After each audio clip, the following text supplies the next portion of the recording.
প্রিয় শিক্ষার্থীবৃন্দ, আজকে আমরা এইচএসসি ফিন্যান্স ব্যাংকিং ও বিমার একটি গুরুত্বপূর্ণ অধ্যায় মূলধন বাজেটিং ও বিনিয়োগ সিদ্ধান্ত নিয়ে আলোচনা করব। আশা করি তোমরা সম্পূর্ণ ভিডিওটা মনোযোগ দিয়ে দেখবা এবং মূলধন বাজেটিং কী এবং সেটা কিভাবে অঙ্কগুলো করতে হবে পূর্ণাঙ্গভাবে আমি তোমাদেরকে বুঝিয়ে দেওয়ার চেষ্টা করব। পাশাপাশি আমি তোমাদেরকে এটাও বলবো যে এই অধ্যায়টি কতটা গুরুত্বপূর্ণ সেটা হয়তো তোমরা পরবর্তীতে যখন কমার্স ব্যাকগ্রাউন্ড নিয়ে পড়াশোনা করবো তখন তোমরা আরও দেখতে পারবা, কারণ এটা আমরা যখন অনার্সে পড়াই বিবিএ এমবিএ সব জায়গায় অধ্যায়টি আছে। কারণ বিজনেসের মধ্যে বিজনেসটাই হলো যে বিনিয়োগ নির্ভর, যে কোনো বিজনেসে বিনিয়োগ নির্ভর, তাই এই অধ্যায়টি আমরা গুরুত্বপূর্ণ বলে মনে করি। তোমরা দেখতে পাচ্ছ এখানে আমি লিখেছি মূলধন বাজেটিং ও বিনিয়োগ সিদ্ধান্ত, capital budgeting and investment decision. সেটা কি কেমন দেখো, এখানে আছে স্বাভাবিকভাবে আমরা যদি বলি যে মূলধন বাজেটিংটা হলো যে তোমার কিছু অর্থ আছে, তুমি সেটা কোথাও বিনিয়োগ করবা, তো আমরা বিনিয়োগ করার জন্য আমরা কি করি, আমরা যে কাজটা করি সেটা হলো যে আমরা যদি আমি ব্যক্তি হিসেবে মনে করি আমার কাছে কিছু অর্থ আছে, সেই অর্থটা আমি কোথাও বিনিয়োগ করব, আমি খাটাবো। তো সেক্ষেত্রে আমাদের কাজ হলো কোথায় খাটালে আমি একটু বেশি মুনাফা পাবো, কোথায় খাটালে আমার টাকাটা আমার কাছে ফেরত আসবে, এই জিনিসগুলো আমার থাকে। তো এখানে যেটা বলছে মূলধন বাজেটিং ও বিনিয়োগ সিদ্ধান্ত, যেটা প্রতিষ্ঠানের সম্পদ সর্বাধিকরণের লক্ষ্যের সাথে সামঞ্জস্য রেখে দীর্ঘমেয়াদী বিনিয়োগ মূল্যায়ন এবং নির্বাচন প্রক্রিয়াকে মূলধন বাজেটিং বলে। দেখো, বাজেট মানে হলো পরিকল্পনা করা। তো একজন বিনিয়োগকারী সে পরিকল্পনা করবে, কি পরিকল্পনা করবে? সে পরিকল্পনা করবে যে সে যে টাকাটা কোথাও ইনভেস্ট করবে, সেই ইনভেস্টটা সেটা দীর্ঘমেয়াদী হবে এবং সে সেখান থেকে সঠিকভাবে তার কাছে যে অর্থটা সেটা আসবে কি না, এই বিষয়গুলা। এবং কিছু প্রকল্প আছে সেখানে অল্প পরিমাণ টাকা আসতে পারে, সেখানে তার মূলধনটা সমস্যা হতে পারে। এই সব কারণে সে সবার আগে প্রকল্পটা নির্বাচন করবে এবং সেটাই হলো মূলধন বাজেটিং। অর্থাৎ প্রতিষ্ঠান যত টাকা বিনিয়োগ করে সেটা তার সম্পদ সর্বাধিকরণের লক্ষ্যেই করে, মানে মূলধন বাজেটিং। অর্থাৎ তার মূলধনটা সে যখন খাটাবে সেখানে তোমার সে বিনিয়োগ মূল্যায়ন করা এবং প্রক্রিয়াকে নির্বাচন, সেটা মূলধন বাজেটিং বলে। এবার আসলে প্রকল্প, আমরা যখন এই অধ্যায়টি করতে যাব আমরা সেখানে একটা বিষয় দেখব, সেটা হলো প্রকল্প। আমরা বারবার প্রকল্প দেখতে, প্রকল্প জিনিসটা কি? প্রকল্প হলো যেমন কোনো একটা কাজ করা, যে কোথাও টাকা বিনিয়োগ করে সেখান থেকে মুনাফার আশায় টাকা বিনিয়োগ। অর্থাৎ তোমরা এখন দেখবা বিভিন্ন জায়গায় তোমার এই যে মৎস্য খামার করে, তারপরে পোলট্রি খামার, বিভিন্ন খামার করে এখন বিভিন্ন, এগুলোর একটা প্রকল্প বলা হয়। প্রকল্প মানে সে কোথায় টাকাটা বিনিয়োগ করতেছে, ওইটাই একটা প্রকল্প। তো এই প্রকল্পটা আবার দেখো এখানে বলছে একটি নির্দিষ্ট সময়ের মধ্যে কোনো লক্ষ্য বাস্তবায়নের জন্য পরিকল্পিত ও সুচিন্তিত কর্ম পদ্ধতিকে প্রকল্প বলে। অর্থাৎ যে কোনো কাজ, যে সেখানে কোনো লক্ষ্য বাস্তবায়নের জন্য সে যদি কোথাও টাকা বিনিয়োগ করে, সেখান থেকে সে বিনিয়োগ করে সেখান থেকে মুনাফা অর্জন করবে, এই সামগ্রিক কর্মপদ্ধতি হলো পরিকল্পনা। কেমন? প্রকল্প বলে। তো প্রকল্পটা বিভিন্ন ধরনের, যেমন সরকার বিভিন্ন ধরনের প্রকল্প নেয়, দেখবা যে বিভিন্ন ধরনের স্কুল কলেজ হাসপাতাল, তারপরে এই সমস্ত প্রকল্প নেয়, বা রাস্তাঘাট করার প্রকল্প নেয়, এরকম বিভিন্ন প্রকল্প আছে। এই প্রকল্প মূল্যায়নের বিভিন্ন পদ্ধতি, এই যে প্রকল্পটা আমি বললাম, প্রকল্পটাই হলো এক ধরনের বিনিয়োগ, যেখানে টাকাটা বিনিয়োগ করবে সেটাকে এক একটা প্রকল্প বলে। কেমন? এই প্রকল্প মূল্যায়নের বিভিন্ন যে পদ্ধতি আছে, সেটা হলো দুটো পদ্ধতি আছে, তোমরা এখানে দেখতে পাচ্ছ। একটা হলো ট্র্যাডিশনাল মেথড, বা যেটাকে সনাতন পদ্ধতি বলা হয়। সে প্রকল্পটা যে মূল্যায়ন করবে, আমরা এখানে মূল্যায়ন বিষয়টা কিভাবে আমরা বুঝবো? মূল্যায়ন হলো মূল্যায়নের কনসেপ্টটাই হলো সে কি প্রতিষ্ঠান কি এখানে বিনিয়োগটা করবে নাকি করবে না, এটা একটা মূল্যায়ন। যেমন সে এই যে কোথাও বিনিয়োগ করবে টাকাটা, সে মূল্য বিনিয়োগ করবে কি করবে না সে সিদ্ধান্ত নেওয়ার আগে সেগুলোর মাধ্যমে সে সিদ্ধান্ত নেবে। নর্মালি এই সিদ্ধান্তগুলো গতানুগতিকভাবে হয়ে থাকে, এগুলোর সাথে বাট্টাকরণের কোনো সম্পর্ক নেই। যেই জন্য এটা একটা হলো পেব্যাক পিরিয়ড, যেটাকে পেব্যাক সময় বলি বা মূলধন ফেরত পদ্ধতি বলি, এভারেজ রেট অফ রিটার্ন যেটাকে আমরা গড় উপার্জন হার পদ্ধতি বলি, আরেকটা হলো রিটার্ন অন ইনভেস্টমেন্ট, মোট উপার্জন হার পদ্ধতি। কেমন? আরেকটা হলো মোট উপার্জন হার পদ্ধতি। তো এই তিনটা পদ্ধতিকে বলা হয় ট্রেডিশনাল পদ্ধতি। এগুলো গতানুগতিক, এগুলোর সাথে বর্তমান এবং ভবিষ্যৎ মূল্যের কোনো সম্পর্ক নেই, যেই জন্য এগুলা এইভাবেই হয়ে থাকে। আরেকটা পদ্ধতি হলো সবচেয়ে মোস্ট ইম্পর্ট্যান্ট, সেটা হলো ডিসকাউন্টেড মেথড বা বাট্টাকৃত পদ্ধতি। বাট্টাকৃত পদ্ধতিটা হলো যে এই প্রকল্পটা মূল্যায়নের ক্ষেত্রে বর্তমান এবং ভবিষ্যৎ মূল্যের সাথে একটা কম্পেয়ার করা হয় যে আমার এই প্রকল্পটা মূল্যায়ন করা ঠিক হবে কি না বা এরকম, অর্থাৎ প্রেজেন্ট ভ্যালু কনসেপ্ট এই প্রতিটা ক্ষেত্রেই ব্যবহার হয়। যেই জন্য সেখানে আছে মেনলি 4টা নিয়ম। একটা হলো যে দেখো সবচেয়ে ইম্পর্ট্যান্ট যেই নিয়মটা সেটা হলো নিট প্রেজেন্ট ভ্যালু এনপিভি, বা যেটাকে আমরা নিট বর্তমান মূল্য বলে থাকি। কেমন? নিট বর্তমান মূল্য বলে থাকি। এরপরে যেটা আছে সেটা হলো যে ইন্টারেস্ট রেট অফ রিটার্ন, যেটাকে আমরা আইআরআর বলে থাকি, অভ্যন্তরীণ আয়ের হার। এটা অনেকটা ইম্পর্টেন্ট আছে। কেমন? সবচেয়ে বেশি আসবে তোমাদের এনপিভিটা, পরীক্ষা তোমরা দেখে নিবা যে বিভিন্ন সালে যে প্রশ্ন আসছে সেখানে। আরেকটা হলো প্রফিটেবিলিটি ইন্ডেক্স বা পিআই বা মুনাফা সক্ষমতা যাচাই যে অনুপাত, সেটা আছে। কেমন? এটা আছে। এবং ডিসকাউন্টেড পেব্যাক পিরিয়ড, বাট্টাকৃত মূলধন ফেরত পদ্ধতি। টোটাল এখানে 7টা নিয়ম আছে। এই 7টা নিয়ম আমি তোমাদেরকে বিভিন্নভাবে কয়েকটা অঙ্কের মাধ্যমে তোমাদেরকে আমি বুঝিয়ে দেওয়ার চেষ্টা করব। তো আশা করি তোমরা এই 7টা নিয়ম ভালো করেই তোমরা বুঝতে পারবা। কেমন? তো প্রিয় শিক্ষার্থীবৃন্দু, আমরা এই পর্যায়ে একটি ম্যাথ করার চেষ্টা করব।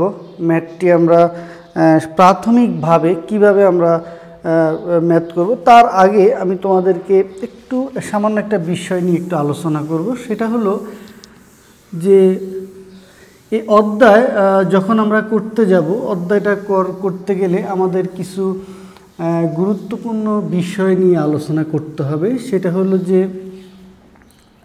একটা হলো ডেপ্রিসিয়েশন। কেমন? ডেপ্রিসিয়েশন যেটাকে আমরা অবচয় বলে থাকি।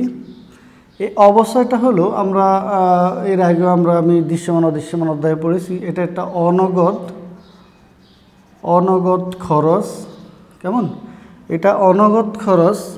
এখানে তুমি যখন মূলধন বাজেটিং করবা, তুমি এখানে এই শব্দটি তুমি পাবা, ডেপ্রিসিয়েশন, এবং খুবই ভাইটাল একটা এটা একটা নিয়ম অবচয়। তো এই অবচয়টাকে আমরা স্বাভাবিকভাবে অনগদ খরচ বলে থাকি। কেমন? অনগদ খরচ বলে থাকি। এই অনগদ খরচের কারণে দেখো কর, এটা যদি প্রতিষ্ঠানে থাকে সেটাকে আমরা এটার কারণে আয় কমে যায় এবং কর কমে যায়। ঠিক আছে? এটার কারণে আয়ও কমে যায়, করও কমে যায়। কিভাবে হয় সেটা আমি তোমাদেরকে নিয়মের মধ্যে দেখিয়ে দিব পরবর্তীতে। ঠিক আছে? আচ্ছা, আরেকটা জিনিস, আমরা যখন এই অধ্যায়টা করতে যাব আমরা বিভিন্ন ধরনের কিছু শব্দ দেখতে পাবো। সেটা একটা হলো যে যেটাকে আমরা বলে থাকি যে একটা হলো যেমন সিএফবিটি, যেমন দুইটা কথা আমাদের, তার আগে আমি তোমাদের বলি। একটা হলো ইনফ্লো ক্যাশ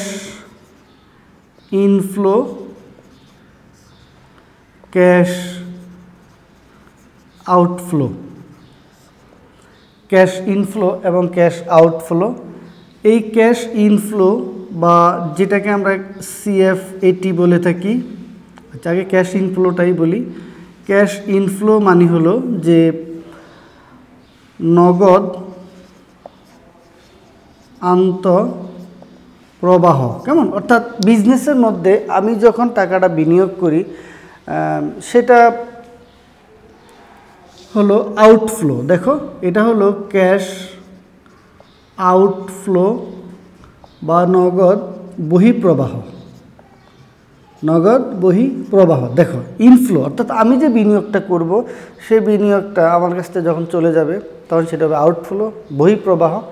আর আমার কাছে যখন আসবে এটাকে আমরা আরও অনেক নামে বলে থাকি, সেটা হলো CFBT, সেটাকে আমরা বলি ক্যাশ ফ্লো বিফোর ট্যাক্স।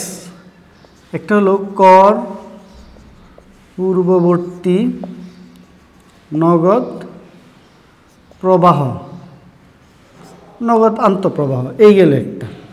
আরেকটা আমরা বলে থাকি CFAT, যেটাকে বলা হয় ক্যাশ ফ্লো আফটার ট্যাক্স, যেটাকে আমরা বলে থাকি কর পরবর্তী নগদ প্রবাহ। দেখছো এরকম বিষয়গুলো খুবই গুরুত্বপূর্ণ, এগুলো তোমরা বিভিন্ন সময় পাবা। যদি শুধু ইনফ্লো থাকে তার মানে আমার এই অঙ্কের মধ্যে ট্যাক্স একটা ফ্যাক্টর, সেটা আমি তোমাদেরকে দেখিয়ে দিব। কেমন? আরেকটা হলো এটা হলো ক্যাশ ইনফ্লো CFBT, আর একটা হলো CFAT। আরেকটা হলো যে আরও আছে, এটা হলো দরকার না, আমরা এটা থাক। এবার আমরা এখানে আসি, ক্যাশ আউটফ্লোকে আমরা আর কিভাবে আমরা বলে থাকি, সেটা হলো এটাকে আরেকটা বলা হয় আউটলে বলা হয়। ঠিক আছে, যেমন এটাকে আমরা বলি বিনিয়োগও আমরা বলে থাকি আউটলে, ক্যাশ আউটফ্লো বা ক্যাশ আউটলে, হ্যাঁ, বা বহিঃপ্রবাহ বা এরকম আমরা বলে থাকি। এই শব্দগুলো আমরা এখানে পাবো। এবার আমরা এখানে আরও কিছু শব্দ পাবো, আমি তোমাদেরকে দেখাচ্ছি। এই গেল একটা। এরপরে আরেকটা জিনিস আমরা পাবো, আমি তোমাদেরকে লিখে দিচ্ছি এগুলা। EBT, আর্নিং বিফোর ট্যাক্স, সেটা হলো কর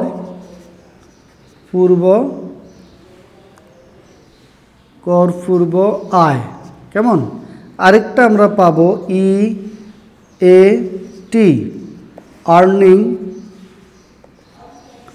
আফটার ট্যাক্স, কর পরবর্তী আয়। এরপর আমরা আরেকটা জিনিস পাবো CFAT হলো ক্যাশ ফ্লো আফটার ট্যাক্স, কর পরবর্তী নগদ প্রবাহ। এরপর আমরা আরেকটা গুরুত্বপূর্ণ বিষয় সেটা হলো CCFAT, ক্যাশ কিউমুলেটিভ, যেটাকে আমরা বলি cumulative cash flow after tax, যেটাকে আমরা বলি ক্রমযোজিত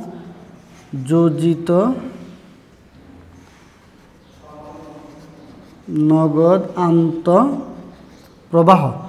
এই বিষয়গুলো আমরা এই অধ্যায়ে পাবো, সেটা আমি তোমাদেরকে অঙ্কের মাধ্যমে বুঝিয়ে দেব কোনটা কিভাবে হয়। তো আমাদের মূল কনসেপ্ট হলো অধ্যায়টার, সেটা হলো যে আমি টাকাটা ইনভেস্ট করব, টাকাটা আমি বিনিয়োগ করব।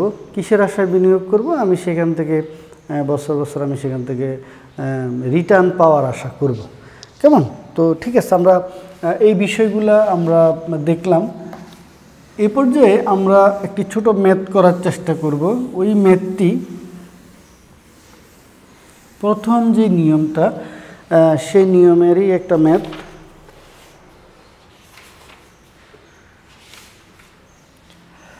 আমাদের এখানে শিক্ষার্থীবৃন্দ, আমাদের এখানে যতগুলা নিয়ম আছে প্রতিটা নিয়মেই মনে রাখবা, প্রতিটা নিয়মেই আমি তোমাদেরকে করাই দিব। আচ্ছা, তো আমরা প্রথম যে নিয়মটা 1 নাম্বার, সেটা হলো পেব্যাক পিরিয়ড বা যেটাকে পেব্যাক সময় অথবা মূলধন ফেরত পদ্ধতি বলা হয়। কেমন? এটাকে মূলধন ফেরত পদ্ধতি বলা হয়। এটা কি? এটা আমাদেরকে একটু কোনো প্রকল্পে যদি একজন বিনিয়োগকারী বা প্রতিষ্ঠান বিনিয়োগ করে, তখন তার কাছে দুটো বিষয় প্রথমে সে চিন্তা করবে। একটা বিষয় চিন্তা করবে, মনে করো যে একজন বিনিয়োগকারী সে 1 লক্ষ টাকা কোথাও বিনিয়োগ করলো, সে এখান থেকে দুটো বিষয় চিন্তা করবে। একটি বিষয় হলো তার যে মূলধন, তার মূলধনটা তার কাছে ফেরত আসবে কি না, এই একটা জিনিস চিন্তা করবে। মানে সে যে এই টাকাটা যে সে বিনিয়োগ করলো, এই পূর্ণ টাকাটা তার কাছে আসবে কি না, এটা সে সবার আগে চিন্তা করবে। এরপরে চিন্তা করবে যে সেখান থেকে সে কোনো আয় আসবে কি না। কেমন? এই বিষয়গুলো স্বভাবত তোমার মূলধন বাজেটিংয়ের মূল যে কনসেপ্ট সেটা। তো আমরা এই পেব্যাক পিরিয়ডটা, এটা তাহলে পেব্যাক পিরিয়ডটা কি? পেব্যাক পিরিয়ডটার মাধ্যমে যেটা বলা হয় সেটা হলো যে সে যে টাকাটা বিনিয়োগ করবে, তার মূল যেই টাকাটা, বিনিয়োগের টাকাটা, সেটা তার কাছে ফেরত আসবে কিনা, বা কখন ফেরত আসবে, কত সময়ের মধ্যে ফেরত আসবে, সেটাই হলো পেব্যাক পিরিয়ডের মূল সংজ্ঞা। তো আমি তোমাদেরকে পেব্যাক পিরিয়ড সম্পর্কে বলতে গেলে দুটো পদ্ধতি আছে। একটি হলো, একটাকে বলা হয় even cash flow, even cash flow, যেটাকে আমরা সমান নগদ প্রবাহ আমরা বলে থাকি, ইভেন ক্যাশ ফ্লো। তো আমরা ইভেন ক্যাশ ফ্লোর একটা ম্যাথ করি, তাহলেই আমরা এটা পেয়ে যাব। কেমন? যেমন আমরা ম্যাথটা এখানে করি, যেমন একটি প্রকল্পে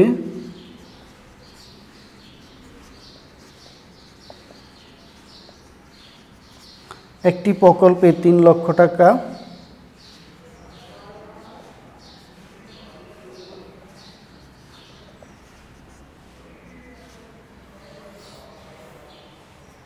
হলে উক্ত প্রকল্প থেকে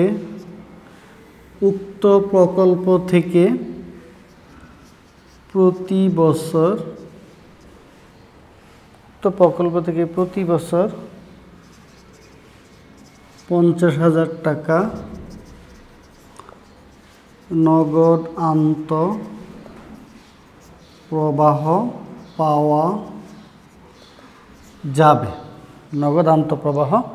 পাওয়া যাবে, যা আগামী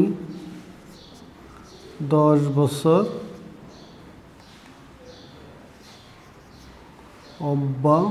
অব্যাহত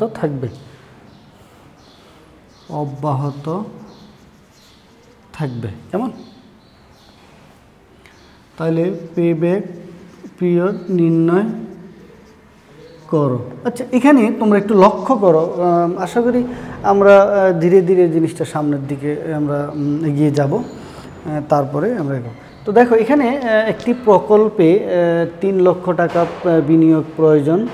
বিনিয়োগ করা হলে উক্ত প্রকল্পে তো প্রতি বছর সমানভাবে টাকাটা আসবে। মানে বিষয়টা এরকম আর কি। দেখো, এটা হলো বছর, এটা হলো বছর, আর এটা হলো আন্তঃপ্রবাহ। আমি তোমাদেরকে দেখাচ্ছি, দেখো। তো এরকম আর কি, 1 2 3 4 5 6 7 8 এরকম। ধরো প্রতি বছর 50,000 করে সে পাবে। বিষয়টা এরকম। মানে আমি তোমাদেরকে যে জিনিসটা বোঝাতে চাচ্ছি সেটা হলো যে, ধরো একজন বিনিয়োগকারী, সে যখন বিনিয়োগ করবে, তার কাছে যে বিনিয়োগ করলে যে মূল যে সে টাকাটা, যে 3 লক্ষ টাকা বিনিয়োগ করলো, এই নিয়মের মাধ্যমে আমরা শুধু শিখছি সেই মূল টাকাটা কতদিনের মধ্যে তার কাছে ফেরত আসবে। ঠিক আছে? এটাই, আর কিছু না। তো এখন এই টাকাটা আসার জন্য দুটা প্রক্রিয়া। একটা প্রক্রিয়া হলো তার কাছে টাকাটা সমানভাবে আসতে পারে, আরেকটা হলো অসমানভাবে আসবে, এক এক বছর এক একটা আসতে পারে। কেমন? তো দুইভাবেই তার কাছে সেটা আসতে পারে। তো সেক্ষেত্রে আমরা এখানে কিভাবে জিনিসটা করব? তো এই পেব্যাক পিরিয়ড যখন অসমান নগদ প্রবাহ আমরা করব, এই অসমান নগদ প্রবাহের আমরা কিভাবে করব? দেখো, পেব্যাক পিরিয়ড সমান এরকম। সেটা হলো যে প্রাথমিক বিনিয়োগ, প্রাথমিক বিনিয়োগ, প্রাথমিক বিনিয়োগ, আরেকটা হলো বার্ষিক নগদ আন্তঃপ্রবাহ। প্রাথমিক বিনিয়োগ আর বার্ষিক নগদ আন্তঃপ্রবাহ, কেমন? এই হলো মূল কথা। অথবা আমরা যেটাকে ইংলিশে লিখি সেটা হলো ইনভেস্টমেন্ট, ইনভেস্টমেন্ট, আর হলো annual cash inflow, annual cash inflow. Okay, তাহলে আমরা যে জিনিসটা করব, আমার এখানে প্রাথমিক বিনিয়োগ দেওয়া আছে তোমার 3 লক্ষ টাকা, আর প্রতি বছর আমি পাবো হলো 50,000 টাকা। তাহলে কত আসে দেখো, এটা হলো 6 বছর, 6 বছর দেওয়া আছে। প্রিয় শিক্ষার্থী বন্ধুরা, তোমরা একটু লক্ষ্য করো, আমার অঙ্কের মধ্যে দেওয়া আছে 9 বছর, 10 বছর, আর এখানে হলো 6 বছর। এই জিনিসটা কি বের হলো, কেমন? তার মানে হলো আমি যে 10 বছরের জন্য যে টাকাটা বিনিয়োগ করেছিলাম, তাহলে এই আমার যে মূল যেই টাকাটা, এই টাকাটা আমার 6 বছরের মধ্যে আমার কাছে ফেরত আসবে। মানে আমি যে মূলধনটা বিনিয়োগ করব 3 লক্ষ, সেটা 6 বছরের মধ্যে আমার কাছে ফেরত আসবে।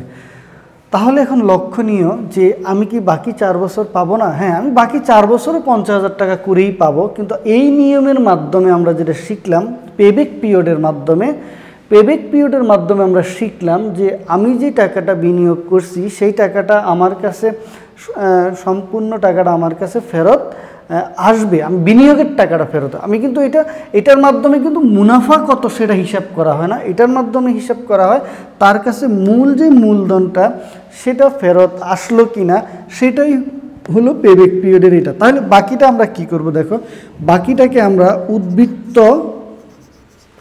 উদ্বৃত্ত বছর, বা আমরা এটাকে সারপ্লাস ইয়ার আমরা লিখতে পারি। কিভাবে দেখো, তাহলে পেব্যাক পিরিয়ড মাইনাস টোটাল, এটাকে আমরা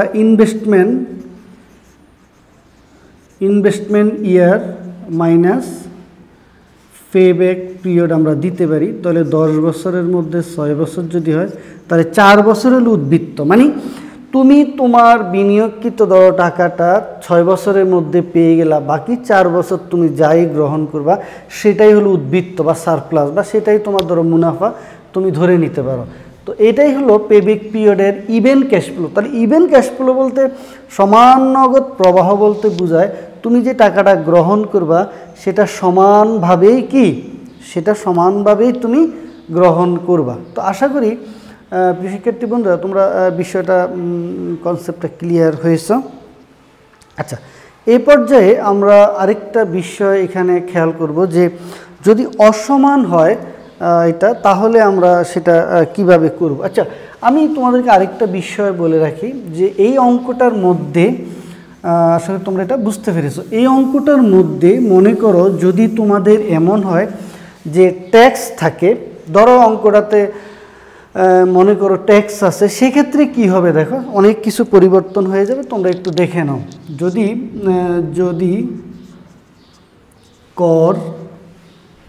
যদি কর হার 40% হয়, যদি কর হার 40%, দেখো পুরো অঙ্কটার প্যাটার্ন চেঞ্জ হয়ে যাবে। এর মানে হলো এই যে সে 50,000 টাকা করে টাকাটা গ্রহণ করত, সেটা দুটো বিষয় আছে এখানে, একটা হলো CFBT, একটা হলো CFAT। এটার মানে হলো ক্যাশ ফ্লো বিফোর ট্যাক্স, সেটা আমি তোমাদেরকে একটু পরেই দেখাবো। আচ্ছা, লেখা লাগবে না। তার মানে এই যদি কখনো তুমি অঙ্কের মধ্যে ট্যাক্স দেখো, তার মানে বুঝে নিবা এই যে সে প্রতি বছর 50,000 টাকা করে গ্রহণ করত, এই 50,000 টাকা এটার উপর এখনও ট্যাক্স দেওয়া হয়নি। তাহলে তাকে কি করতে হবে, তাহলে তাকে ট্যাক্স দিতে হবে। কেমন? তো প্রশ্ন যে ট্যাক্স যদি দিয়ে দেয় তাহলে ট্যাক্সের থেকে মনে রাখবে এখানে ট্যাক্সের যে ফ্যাসিলিটি সেটা তুমি ছাড় পাবা। কিভাবে ছাড় পাবা? তোমার যে বিনিয়োগ তুমি লক্ষ্য করো। তাহলে আমরা এই চার্টটা করার চেষ্টা করব। দেখো সেখানে আছে বছর, যেটাকে আমরা ইয়ার বলে থাকি, বছর। ওকে, আচ্ছা, এটাকে আমরা বলবো CFBT বা যেটাকে আমরা বলি কর পূর্ব নগদ প্রবাহ। খেয়াল করো তোমরা, এটাকে আমরা বলবো EBT, যেটাকে আমরা বলবো কর পূর্ব আয়। কেমন? আচ্ছা, ঠিক আছে। এরপর আমরা এখানে করব ট্যাক্স। ট্যাক্স হলো কর এর দ্বারে 40%। ওকে, আচ্ছা। এরপর আমরা করব EAT, দেখো কর পরবর্তী আয়। এরপর আমরা করব CFAT, কর পরবর্তী নগদ প্রবাহ। আমি আবারও তোমাদেরকে বলে রাখছি, তোমরা এই চার্টটা তোমাদের লাগবেই।